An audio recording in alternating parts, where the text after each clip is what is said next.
কে কে পিঠা খেতে পছন্দ করেন? আমি তো অনেক পছন্দ করি।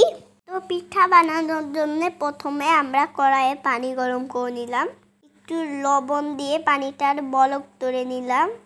তো এগুলো হচ্ছে শুকনো চালের আটা, আর সঙ্গে রুটি ময়দা মিক্স করা হইল।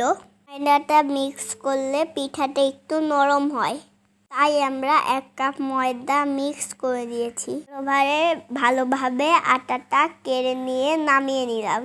এখন ভালোভাবে আটাটা মথে নিতে হবে।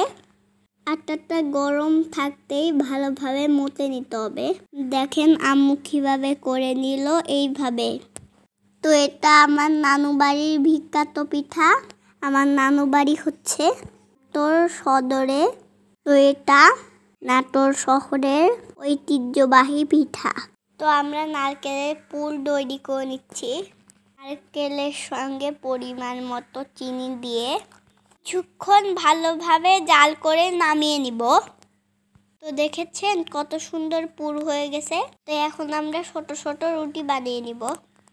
তো পিঠাটা আমি নানু বাসায় গিয়ে অনেকদিন আগে খেয়েছি। আমার নানু আপু বানায় দিয়েছিল।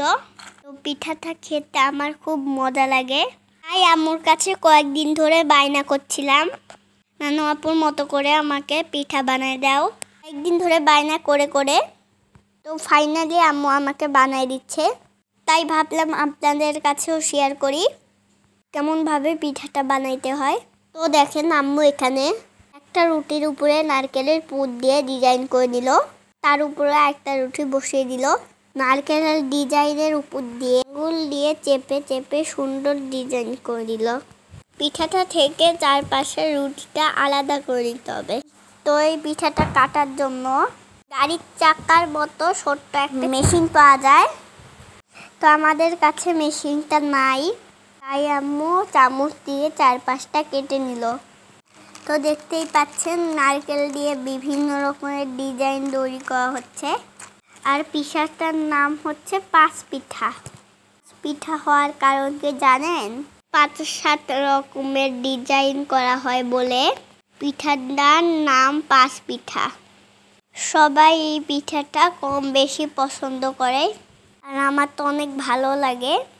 তো দেখেন কত রকমের ডিজাইনের পিঠা হয়েছে।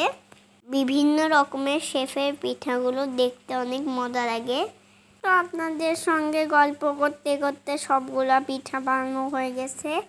এখন ডুবো তেলে পিঠাগুলো ভেজে নেওয়ার পালা। একটা একটা করে সবগুলো পিঠা আমাদের ভেজে নেওয়া হয়ে গেছে। তো আমাদের পিঠার রেসিপিটা কেমন লেগেছে অবশ্যই জানাবেন। আল্লাহ হাফেজ।